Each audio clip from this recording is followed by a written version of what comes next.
بسم الله الرحمن الرحيم بالسند المتصل منا إلى الإمام الهمام الحافظ الحجة أمير المؤمنين في الحديث أبي عبد الله محمد بن إسماعيل بن إبراهيم بن المغيرة بن بردزبة الجحفي البخاري رحمه الله تعالى ومتعنا بعلومه وبركاته آمين. قال حدثني عبد الله بن محمد قال حدثنا وهب قال حدثنا شعبة عن أبي إسحاق كنت إلى جنب زيد بن أرقم فقيل له عن أبي إسحاق قال كنت إلى جنب زيد بن أرقم فقيل له كم غزا النبي رضي الله عنه وعنهم. كنت إلى جنب زيد بن آپ نے مشکات میں صحابہ کے ساتھ رضی اللہ عنہ نہیں پڑھا کرو کیوں نہیں پڑھتے. كنت إلى جنب زيد بن أرقم رضي الله عنه وعنهم أجمعين فقيل له كم غزا النبي صلى الله عليه وسلم من غزوة قال 19. قيل كم غزوت أنت معه قال 17. قلت فأيهم كانت أول قال العشير أو العسيرة فذكرت لقتادة رضي الله عنه فقال العشيرة.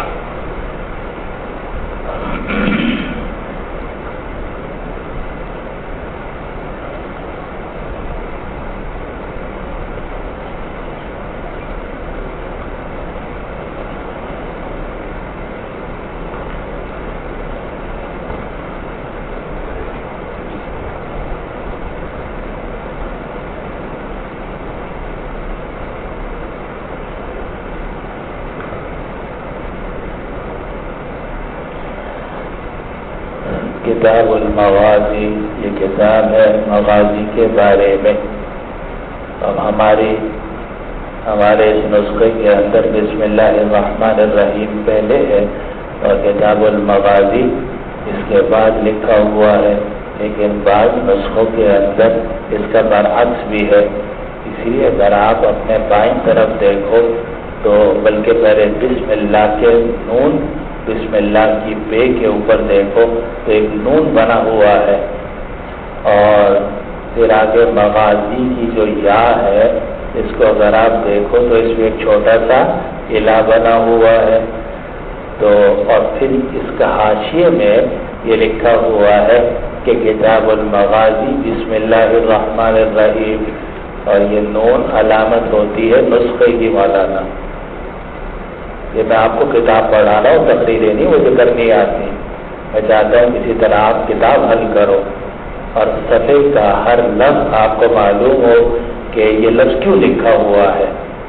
تو یہ کتاب المغازی جو ہے ہمارے نسخے کے اندر بسم اللہ پہلے ہے اور کتاب المغازی بعد میں ہے.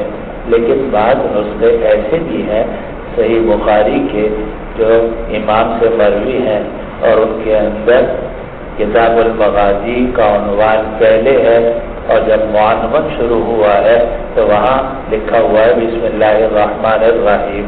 اسی لیے آپ کے بائیں طرف جو نون کا نسخہ بنا ہوا ہے اس میں کیا لکھا ہوا ہے؟ کتاب المغازی بسم اللہ الرحمن الرحیم. اور اسی لیے دیکھو ہم نے جو کل آپ کو حاشیہ پڑھوایا تھا، حاشیہ نمبر 1، تو اس میں یہ لکھا ہوا ہے کہ قولہ کتاب المغازی، کہ کتاب المغازی کذا لأبی ذر والاصیل وابی الوقت، کذا لأبی ذر والاصیل وابی الوقت، یعنی ابو ذر کا جو نسخہ ہے اور اصیلی کا جو نسخہ ہے اور ابو الوقت کا جو نسخہ ہے. اب یہ نسخے ہیں جو صحیح بخاری کے مروی ہیں مختلف اساتذہ سے، تو ان میں ابو ذر کا نسخہ، اصیلی کا نسخہ اور ابو الوقت کا نسخہ، اس میں بسم اللہ پہلے ہے اور کتاب المغازی کے جو لفظ ہے وہ بعد. اور یہ نسخے جو ہیں یہ آپ کے صحیح بخاری جو آپ کے پاس موجود ہے اس کے مقدمے کے اندر یہ لکھا ہوا ہے. اول ہے آپ کے پاس بخاری اول، ایک مجھے بھی نسخہ دے دو. اور پتہ نہیں وہ آپ نے مقدمہ پڑھا ہے یا نہیں پڑھا ہے؟ نہیں پڑھا، اس لیے کہ آپ شروحات پڑھنے کے قائل ہو یا تقریریں پڑھنے کے قائل ہو، اور جو اصل کتاب ہے وہ آپ لوگ نہیں پڑھتے. اب دیکھو یہ جو اس کا مقدمہ ہے یہ ایک لفظ پڑھو مولانا، اس سے آپ کو پتہ چلے گا.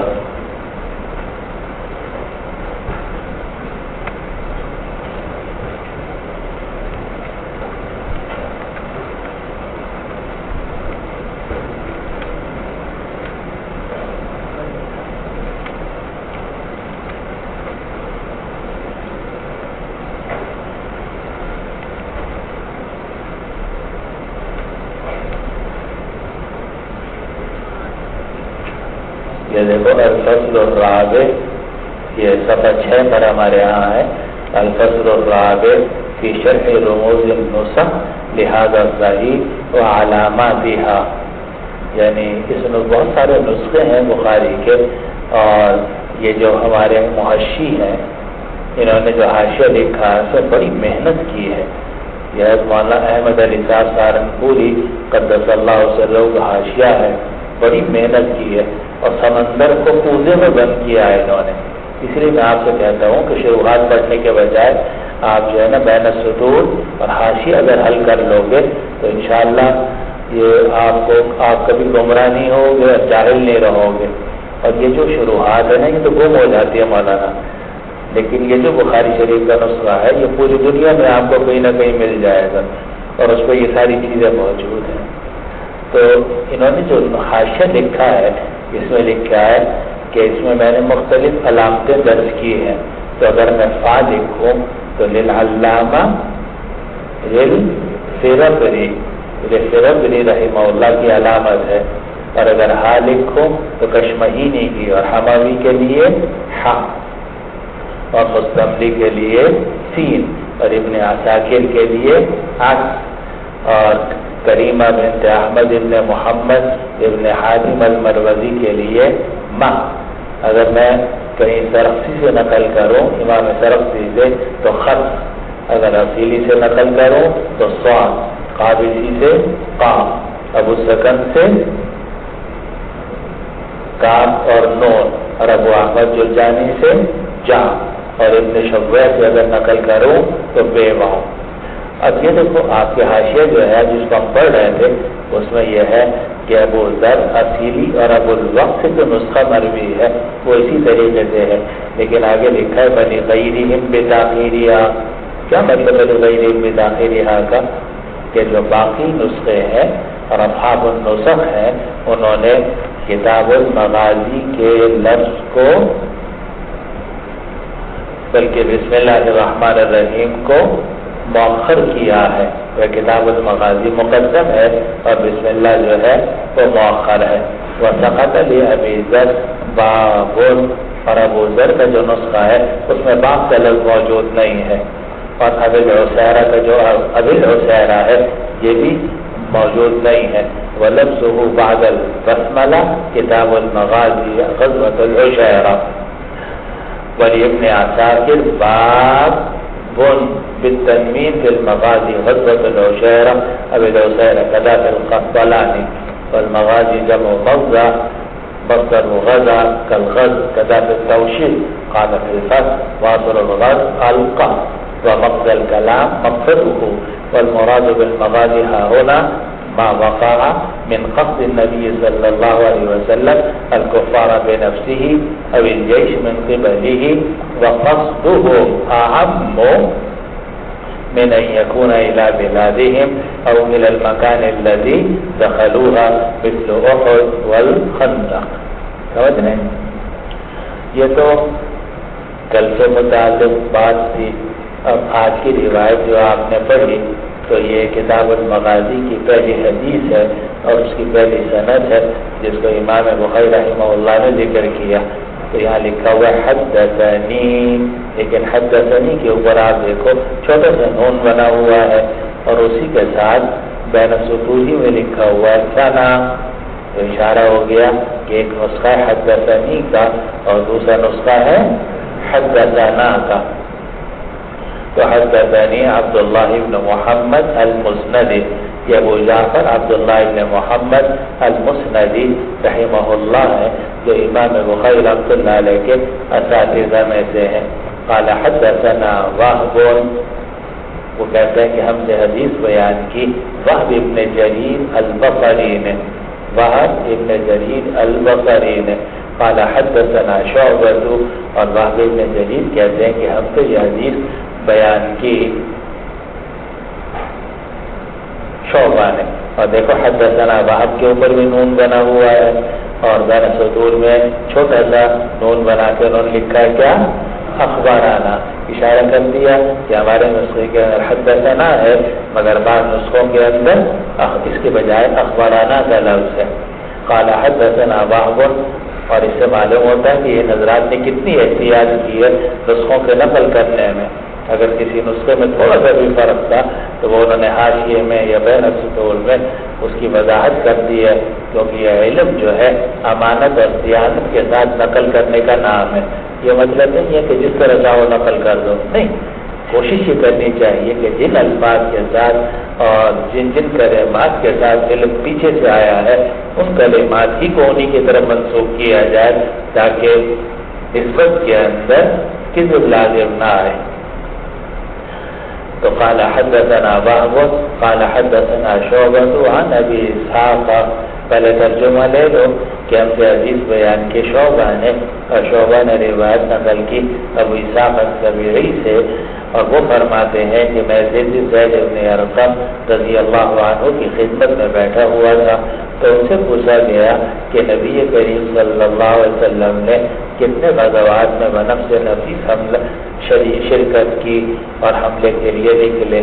تو انہوں نے فرمایا 19 غزوات میں. ان سے پوچھا گیا کم غزوہ انت معہ، کہ آپ نے کتنے جہاد کیے؟ تو کہا 17 جہادوں میں میں نبی کریم صلی اللہ علیہ وسلم کے ساتھ رہا. تو میں نے پوچھا، یعنی ابو اسحاق سبھی کہتے ہیں کہ میں نے پوچھا کہ ان میں سے کون سا جہاد سب سے پہلا تھا جس میں آپ شریک ہوئے؟ تو وہ فرمانے لگے کہ عشیر تھا، اور راوی کو شبہ ہے کہ عشیر کہا تھا یا عسیرہ کہا تھا. شعبہ کہتے ہیں کہ میں نے جا کر یہ بات نقل کی قتادہ ابن دعامہ رحمہ اللہ سے، تو وہ فرمانے لگے کہ یہ عسیرہ نہیں ہے بلکہ عشیرہ ہے، شین کے ساتھ ہے. یہ بس پھر سے لے لو. تو حدثني عبد الله بن محمد المسندي قال حدثنا وهب بن جرير البصري قال حدثنا شعبہ. اور وہ کہتے ہیں کہ ہم سے حدیث بیان کی شعبہ نے. شعبہ جو ہے بڑے زبردست محدث ہے اور کبار تابعین میں سے ہیں.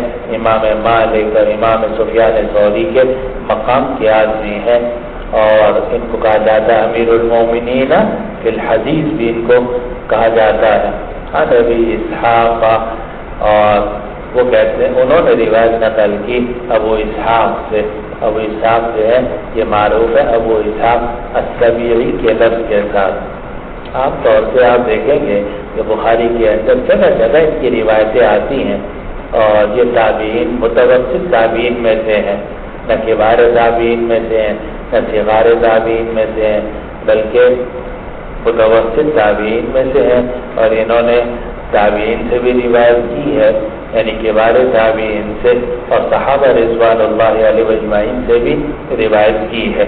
یہ جو ہمارے سامنے روایت ہے اس میں تو ان کی روایت ہے صحابی رضی اللہ عنہ سے، لیکن ان کی بعض روایتیں بلکہ کئی روایتیں ان کی تابعین سے بھی ہیں. اور ایسا ہوتا ہے کہ ایک تابعی دوسرے تابعی سے روایت کرتا ہے، دوسرا تابعی تیسرے تابعی سے روایت کرتا ہے، وہ روایت کرتا ہے صحابی سے، صحابی روایت کرتا ہے دوسرے صحابی سے، وہ دوسرا صحابی روایت کرتا ہے کسی صحابیہ سے، وہ صحابیہ روایت کرتی ہیں نبی کریم صلی اللہ علیہ وسلم سے.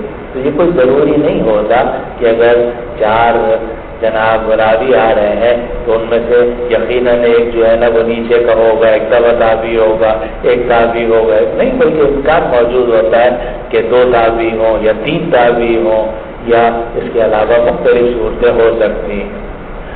تو ابو اسحاق السبیعی عام طور سے روایتوں میں آتا ہے، لیکن اس کا اصل نام ہے عامر ابن عبداللہ السبیعی. ابو اسحاق کے نام سے یہ معروف ہے، اور ان کا جب ذکر آتا ہے ابو اسحاق السبیعی، ابو اسحاق السبیعی، جیسا کہ یہاں بھی لکھا ہوا ہے، لیکن ان کا اصل نام کیا ہے؟ عامر ابن عبداللہ. اور یہاں قالما لکھا ہوا نہیں ہے، لیکن دیکھو ابو اسحاق کے اوپر لکھا ہوا ہے 2، اور نیچے 2 بنا کے انہوں نے نسخے کا ایک نون بنا کے کیا بڑھایا ہے؟ قالا.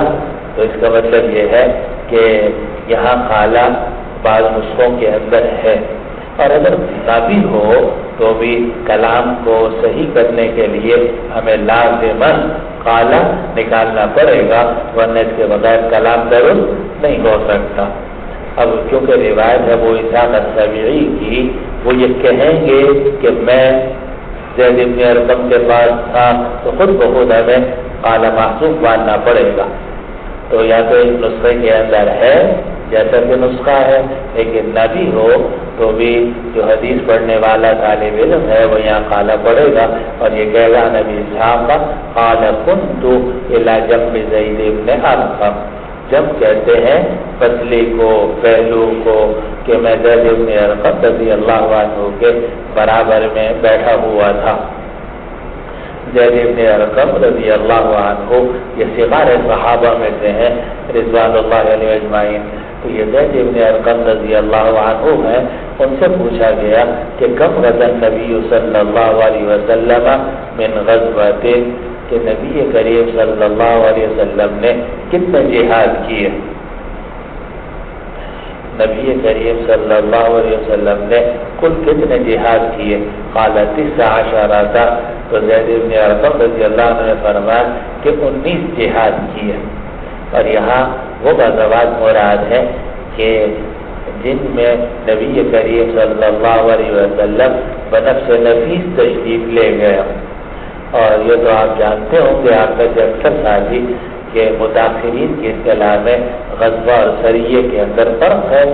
غزوات ان جہادوں کو کہا جاتا ہے جن میں نبی کریم صلی اللہ علیہ وسلم خود تشریف لے گئے ہوں، اور سرایا جو ذبح سریہ کی اس دستے کو یا اس لشکر کو کہا جاتا ہے جو آپ نے جہاد کے لیے روانہ کیا ہو اور آپ خود اس میں تشریف نہ لے گئے ہوں۔ لیکن یہ اصطلاح متاخرین کی ہے مولانا،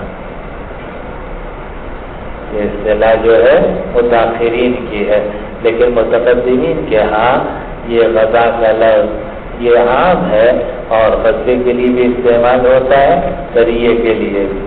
اور یہ اچھی طرح یاد رکھو، یہ جو اکثر اصطلاحات ہیں، چاہے اصحاب السیر کی ہوں، چاہے فقہ کی اصطلاحات ہوں، چاہے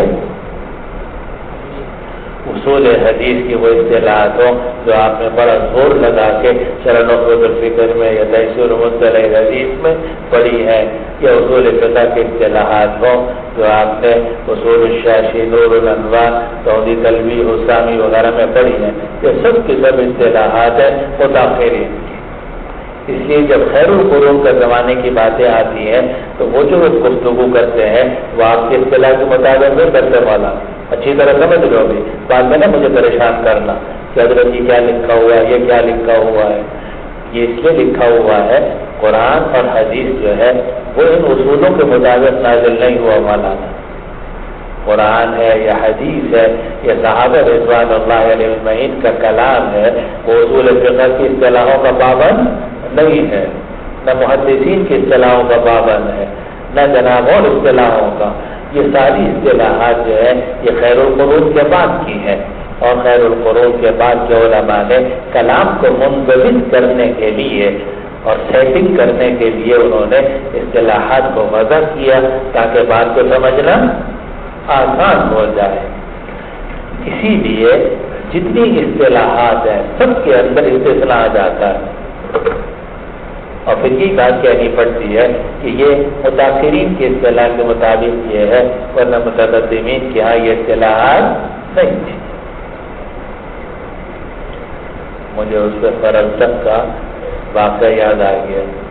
فرزدق بڑا زبردست شاعر گزرا ہے، اور یہ 3 بڑے شاعر تھے ایک زمانے کے اندر، فرزدق، جریر اور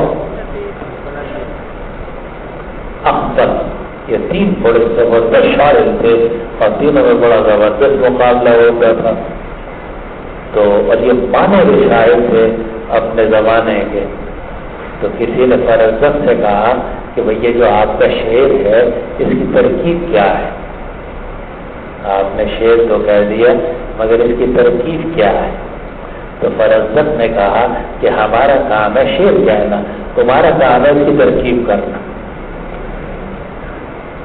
ہمارا کام ہے شعر کہنا، تمہارا کام ہے اس کی ترکیب کرنا کہ کوئی نہ کوئی ترکیب اس کی کرو، کہیں نہ کہیں مبتدا کو معذوف مان لو، کچھ بھی معذوف مانو، ہم نے تو کہہ دیا۔ تو جو بڑا آدمی ہوتا ہے جب وہ کلام کرتا ہے تو وہ اصطلاحات کا پابند نہیں ہوتا۔ اللہ سبحانہ و تعالیٰ کا جو کلام ہے وہ نحویین کا پابند نہیں ہے۔ ہاں نحویین جو ہے کلام اللہ کو دیکھ کر اصطلاحات وضع کرتے ہیں اور ہر اصطلاح کے اندر یہ کہتے ہیں یہ اشاعت ہے کہ مجبور ہو کر اشاعت کا قول اختیار کرنا پڑتا ہے، کیونکہ کسی جگہ میں جا کے ان کی اصطلاحات ٹوٹ جاتی ہیں۔ پتہ نہیں بات کہاں سے چلی، بات یہاں سے چلی کہ یہ جتنی بھی اصطلاحات ہیں یہ متاخرین کی اصطلاحات ہیں، لیکن متقدمین جب کلام بولتے ہیں تو وہ ان اصطلاحات کے مطابق نہیں ہوتا جو آپ کے ذہنوں کے اندر بیٹھی ہوئی ہے۔ جب اللہ کا کلام ہوتا ہے، یہ نبی کریم صلی اللہ علیہ وسلم کا کلام ہوتا ہے، یہ صحابہ رضوان اللہ علیہ اجمعین اور کبار تابعین کا کلام ہوتا ہے، ان اصطلاحات کے مطابق نہیں ہوتا، وہ کلام ہوتا ہے بڑوں کا، اور سب اصطلاحات بعد میں وضع کی گئی ہیں۔ تو بات یہاں سے چلی تھی کہ متاخرین کی اصطلاح میں غزوہ کسے کہتے ہیں کہ جس میں نبی کریم صلی اللہ علیہ وسلم بنفس نفیس تشریف لے گئے ہوں، اور سریہ اس لشکر کو کہا جاتا ہے جو آپ نے جہاد کے لیے روانہ کیا ہو۔ مگر یہ اصطلاح بات کی ہے جب ہم حدیث پڑھ رہے ہوں گے اس وقت میں یہ اصطلاح کہیں کام دے گی اور کہیں کام نہیں دے گی۔ ہو سکتا ہے کہ غزا کا لفظ آئے یا غزونا کا لفظ آئے مگر اس سے مراد مطلق جہاد ہو اور نبی کریم صلی اللہ علیہ وسلم اس میں شریک نہ ہوئے ہوں۔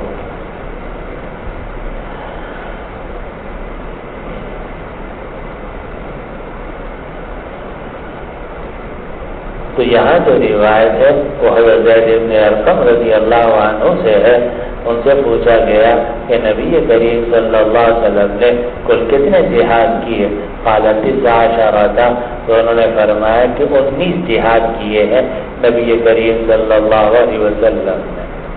اور یہ وہ قول ہے جس کو حضرت ابن ارقم رضی اللہ عنہ نے ذکر کیا، لیکن ایک قول ہے حضرت جابر بن عبداللہ رضی اللہ عنہ کا، اور ان کا قول یہ ہے کہ نبی کریم صلی اللہ علیہ وسلم نے 21 غزوات کے اندر حصہ لیا، اور جو مغازی کے امام ہیں امام ابن اسحاق جن کا محمد پیچھے گزرا ہے، تو قال ابن اسحاق، تو ابن اسحاق جو صاحب السیر اور صاحب المغازی ہیں وہ یہ کہتے ہیں کہ کل 27 غزوات ہیں جن میں نبی کریم صلی اللہ علیہ وسلم نے بنفس نفیس شرکت فرمائی ہے۔ اور یہ جو حدیث ہمارے سامنے ہے اس کو مزید سمجھنے کے لیے آپ صفحہ کھول لو،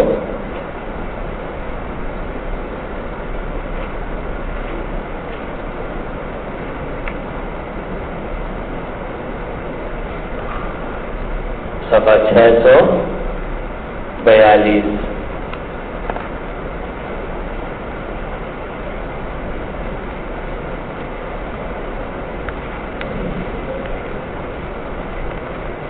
یہ دیکھو موٹا موٹا لکھا ہے کتاب التفسیر، جہاں کتاب التفسیر ہے نا شروع ہو رہی ہے۔ مولانا تم نے نہیں کھولا، کھولو کتاب التفسیر، کھولو، کھل گئی؟ ان سے کتاب التفسیر ہی نہیں کھل رہی، کھولو جلدی سے، شاباش، مل گئی کتاب التفسیر۔ اب دیکھو کتاب التفسیر سے پہلے ایک باب ہے کہ باب کم غزا نبی صلی اللہ علیہ وسلم، کہ نبی کریم صلی اللہ علیہ وسلم نے کل کتنے جہاد کیے ہیں۔ ان سے انہیں کتاب التفسیر ہی نہیں مل رہی، اتنی موٹی کتاب التفسیر، یار اس کو نکال دو، جہاں سے زیادہ نظر آئے نا وہ کتاب التفسیر ہے، ورنہ میرے پاس لے آؤ، میں نکال دیتا ہوں۔ کہاں ملی؟ صحیح ہے، اس سے پہلے دیکھو باب کم غزا نبی صلی اللہ علیہ وسلم، بالکل اس کے قریب میں کتاب التفسیر سے پہلے گئی اب دیکھو یہ باب ہے باب کم غزل نبی صلی اللہ علیہ وسلم، یہ باب ہے کہ نبی کریم صلی اللہ علیہ وسلم نے کتنے جہاد کیے. اور یہ عجیب بات ذکر کی ہے ہمارے شراح حدیث نے کہ امام بخاری رحمۃ اللہ علیہ عجیب و غریب امام ہے، اور ان کے کلام کے اندر غیر معمولی نکات، جیسا کہ آپ حضرت سے سن رہے ہوں گے، کچھ پڑھ لیا ہوگا، کچھ آپ پڑھیں گے. غیر معمولی آدمی ہے امام بخاری رحمۃ اللہ علیہ، اور اس قدر بلا کے ذہین ہے کہ ان کی ذہانت حیران کن ہے. اور انہوں نے اپنی کتاب کے اندر بڑے بڑے عجائب اور غرائب رکھے ہوئے ہیں. تو انہی عجائب اور غرائب میں سے یہ ہے کہ امام بخاری رحمۃ اللہ علیہ جب کوئی کتاب قائم کرتے ہیں، مثلا کتاب المغازی، تو اس کے اول اور آخر میں بڑی گہری مناسبت ہوتی ہے. اب وہ جو بالکل شروع میں جہاں کتاب المغازی شروع ہوئی ہے، جہاں ہم نے عبارت پڑھی تھی، تو وہاں عنوان یہ قائم کیا غزوۃ العشیرہ ابی العشیرہ، اور روایت نقل کے لائے ابو اسحاق السبیعی کی، جو انہوں نے روایت کی تھی زید بن ارقم رضی اللہ عنہ سے. اب آخر میں پھر باب قائم کیا کہ باب کم غزل نبی صلی اللہ علیہ وسلم. اس پوری مغازی پڑھنے کے بعد بتاؤ کہ نبی کریم صلی اللہ علیہ وسلم نے کل کتنے جہاد کیے تھے. اب روایت نقل کی حدثنا عبداللہ بن رجاء قال حدثنا اسرائیل عن ابی اسحاق. روایت تھوڑی سی مختلف ہے، لیکن روایت جا کر پھر وہی پہنچ رہی ہے ابو اسحاق السبیعی پر. اور یہاں ابو اسحاق کے نیچے بین السطور میں لکھا ہوا ہے عامر ابن عبداللہ السبیعی. اب بات صاف ہو گئی کہ ابو اسحاق جو تھی وہ کنیت ہے اور ان کا اصل نام ہے عامر ابن عبداللہ السبیعی. تو اگر عامر ابن عبداللہ السبیعی آ جائے تو ابو اسحاق ہے، اور اگر ابو اسحاق ہو تو عامر ابن عبداللہ السبیعی ہے. عن ابی اسحاق عامر ابن عبداللہ السبیعی قال سألت زید بن ارقم. اب دیکھو ابھی جو ہم نے روایت پڑھی تھی اس میں تو یہ تھا کہ کنت الی جنب زید بن ارقم، کہ میں زید بن ارقم کے پہلو میں بیٹھا ہوا تھا، اور ان سے پوچھا گیا، فقیل لہ، ان سے پوچھا گیا. وہاں یہ پتہ نہیں تھا کہ کس نے پوچھا، لیکن اگر ہم یہ روایت پڑھ لیں، اللہ تعالیٰ میں توفیق دے پڑھنے کی، اردو شروحات کے بجائے ہم حدیثیں پڑھیں، تو معلوم ہوگا کہ وہ جو قیل لہو تھا وہ اصل میں قائل کون تھے؟ ابو اسحاق ہی تھے. وہ سوال جو کیا تھا وہ ابو اسحاق السبیعی نے کیا تھا. قریب میں بیٹھے ہوئے تھے زید بن ارقم کے، اور مغازی کی آخر کی روایت سے معلوم ہوتا ہے کہ سوال بھی انہوں نے ہی کیا تھا. قال، وہ کہتے ہیں کہ سألت زید بن ارقم، کہ میں نے زید بن ارقم رضی اللہ عنہ سے پوچھا کم غزوت مع رسول اللہ صلی اللہ علیہ وسلم، کہ آپ نے رسول اللہ صلی اللہ علیہ وسلم کے ساتھ کتنے جہاد کیے. قال 17، انہوں نے کہا کہ 17. قلت کم غزا النبی صلی اللہ علیہ وسلم، میں نے پوچھا کہ آپ نے کل جہاد کتنے کیے تھے، یعنی نبی کریم صلی اللہ علیہ وسلم. قال 19، 19 کیے تھے. میں نے سطور میں لکھا ہوا ہے التي خرج صلی اللہ علیہ وسلم فيها بنفسه سواء قاتل ام لا. وبه قال حدثنا عبد الله بن رجاء قال حدثنا اسرائيل عن ابي اسحاق قال حدثنا البراء بن عازب رضی اللہ عنہ، یہ بھی صغار صحابہ میں سے ہیں. وہ کہتے ہیں کہ میں نے نبی کریم صلی اللہ علیہ وسلم کے ساتھ جہادوں میں شرکت کی ہے، 15 جہادوں میں. تو ٹھیک ہے، وہ چھوٹے صحابی تھے، انہوں نے 15 میں شرکت کی، اور زید بن ارقم نے کتنے میں؟ 17 میں. اور ان کا خیال یہ زید بن ارقم کا کہ نبی کریم صلی اللہ علیہ وسلم کے کل جہاد ہے 19. آگے روایت ہے حدثنا احمد بن الحسن قال حدثنا احمد بن محمد بن حنبل بن ہلال، یہ امام احمد بن حنبل کی روایت ہے. قال حدثنا معتمر بن، اور کہتے ہیں پورے بخاری کے اندر یہی ایک روایت ہے جس کو امام بخاری رحمۃ اللہ علیہ نے اپنے استاد امام احمد بن حنبل رحمہ اللہ سے نقل کیا. قال حدثنا معتمر بن سليمان عن كهمة عن ابن بريدة عن أبيه بريدة رضي الله عنه قال غزا مع رسول الله صلی اللہ علیہ وسلم 16 غزوة. اب یہ جو روایتیں سب آپ کے سامنے ہیں، اس سے معلوم ہوتا ہے کہ زید بن ارقم رضی اللہ عنہ کے خیال کے مطابق نبی کریم صلی اللہ علیہ وسلم نے کل 19 جہاد کیے ہیں، اور زید بن ارقم کہتے ہیں کہ 17 میں مجھے بھی سعادت نصیب ہوئی ہے آپ کے ساتھ جہاد کرنے کی۔ لیکن جابر بن عبداللہ رضی اللہ عنہ کی روایت جو صحیح مسلم میں آئی ہے، حضرت جابر بن عبداللہ رضی اللہ عنہ کی روایت جو صحیح مسلم میں آئی ہے، اس سے معلوم ہوتا ہے کہ غزوات کی تعداد 21 ہے، کہ آپ نے جو کل جہاد کیے ہیں وہ کتنے کیے ہیں؟ 21 کیے ہیں۔ یہ روایت ہے حضرت جابر بن عبداللہ رضی اللہ عنہ کی۔ لیکن ابن اسحاق جو مغازی کے اندر بڑے امام مانے جاتے ہیں، ان کا کہنا یہ ہے کہ نبی کریم صلی اللہ علیہ وسلم نے کل 27 جہادوں میں حصہ لیا ہے، 27 جہادوں میں آپ نے حصہ لیا ہے۔ تو 19 کی بھی روایت ہو گئی، 21 کی بھی روایت ہو گئی، اور 27 کی بھی روایت ہو گئی۔ اور وجہ اختلاف کی یہ بھی ہو سکتی ہے کہ بعضوں کو کچھ گنتی میں بعض جہادوں کا نام یاد نہ ہو، یا وہ شریک نہ ہوئے ہوں تو ان کا اس کو علم نہ ہو، اور عدم علم عدم کو مستلزم نہیں۔ الاتباع المبینہ پڑھی نہیں پڑھی؟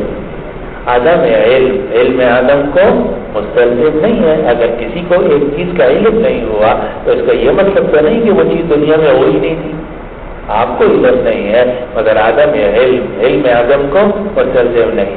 یہ بھی امکان ہے، اور یہ بھی امکان ہے کہ بعض اوقات نبی کریم صلی اللہ علیہ وسلم جہاد کے لیے نکلے، آپ ایک جگہ تشریف لے گئے مثلا فتح مکہ، پھر وہیں سے آپ تشریف لے گئے طائف، وہیں سے حنین سے آگے آپ چلے گئے اوطاس سے آپ چلے گئے طائف۔ اب مکہ مکرمہ سے حنین سے اوطاس سے طائف، اب ایک ہی سفر کے اندر 4 جہاد ہو گئے، تو کسی نے اس کو 1 مان لیا اور کسی نے اس کو 4 مان لیے۔ اس وجہ سے بھی تعداد کے اندر فرق ہو سکتا ہے۔ نبی کریم صلی اللہ علیہ وسلم تشریف لے گئے لشکر کے ساتھ، ایک مقام تک پہنچے، وہاں کچھ صلح ہوئی یا مقابلہ ہوا، پھر آپ آگے بڑھے، دوسرے مقام پر پہنچے، وہاں صلح ہوئی یا مقابلہ ہوا، اب کسی نے ان کو 2 شمار کر لیا اور کسی نے سفر کے 1 ہونے کی وجہ سے 1 شمار کیا۔ اسی لیے جو ہماری یہ روایت ہے جس کو ہم پڑھ رہے ہیں مغازی کے شروع میں، اس میں حاشیہ نمبر 4 پڑھ لو، قولہ 19 ولی یعلا بسند صحیح عن جابر، اور یہ بھی یعلا لکھا ہوا ہے، لیکن حافظ ابن حجر رحمۃ اللہ علیہ نے لکھا کہ یہ روایت مسلم میں بھی آئی ہے، انہوں نے بھی یہ بات فرمائی ہے، انہ غزا 21 غزوۃ، کہ جابر بن عبداللہ فرماتے ہیں کہ نبی کریم صلی اللہ علیہ وسلم نے 21 جہادوں میں حصہ لیا۔ فلعل زید بن ارقم خفی علیہ منها 2، تو ہو سکتا ہے کہ زید بن ارقم رضی اللہ عنہ پر 2 جہاد پوشیدہ رہ گئے ہوں۔ مثلا شروع کے جو 2 جہاد تھے ابوا اور بواس کا، تو اس کا کوئی ذکر نہیں کیا حضرت زید بن ارقم رضی اللہ عنہ نے، تو چونکہ وہ اس میں شریک ہی نہیں ہوئے تھے، ہو سکتا ہے ان کو یاد نہ رہے ہوں، ہو سکتا ہے ان کے علم میں نہ ہوں، اور عدم علم عدم کو مستلزم نہیں ہے۔ آگے لکھا ہے دریافت الرزاق عن ابن المسیب، سعید ابن المسیب کیا فرماتے ہیں 24 کہ آپ نے جو جہاد کیے ہیں وہ 24 ہیں۔ وتوسع ابن سعد، اور ابن سعد جن کی مشہور کتاب ہے طبقات ابن سعد، تو انہوں نے بڑی وسعت کی، فعد المغازی التي خرج صلی اللہ علیہ وسلم فيها بنفسه 27، انہوں نے ان مغازی کی تعداد کتنی بتائی ہے؟ 27۔ كذا في التوشيح قال في الخيل الجاري ومنشأ الاختلاف أن بعض الرواة ترك البعض أو لم يثبت الكل بل أخبر بما علم، اپنے علم کے مطابق ہر ایک نے خبر دی۔ اور اسی لیے آپ نے پڑھا ہوگا کہ جناب مفہوم عدد معتبر نہیں ہوتا، کہ ساتھی سے پوچھے بھائی 4 دورے میں کتنے، اس نے کہا یہ 412، دوسرے کا نہیں 415، بعد میں پتہ چلا کہ نہیں 417 ہو سکتا ہے، ہر ایک اپنے علم کے مطابق اس کو